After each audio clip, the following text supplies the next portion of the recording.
hundreds of passengers, including Canadians, who have just been through a harrowing ordeal. That ship, the Viking Sky, lost power and was stranded just off the coast of Norway, but it has finally made its way to port, no doubt to the relief of those passengers still on board.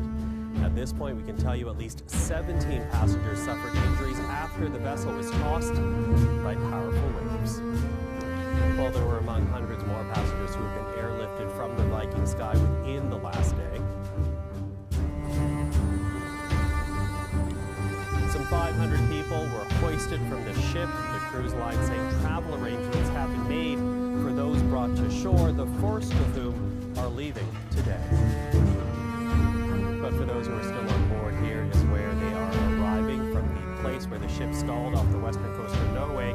It traveled down to the city of Molde, and that is where the remaining passengers and crew are right now disembarking.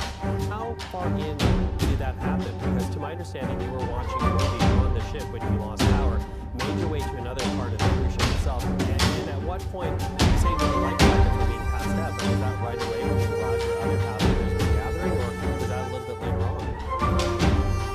I've never done a cruise, or some people listening may never have. So one of the things that's required is when you get on the cruise ship, you have to go through a mock muster drill to learn where your stations are, to learn how to wear life jackets and so on. But we didn't know how we were being evacuated. I frankly had the impression I was going to walk out on deck, jump onto a helicopter. When I walked out and saw that big bird sitting up there, I don't know, 60, 80 feet, I'm not very good at measuring, but it was high. And I just saw a rope coming out of it, and I said, I got to go up there. They said, yes, you do. It was a little scary. It was. Scary. No, that's a lie. It was a lot scary, frankly. But they were very, very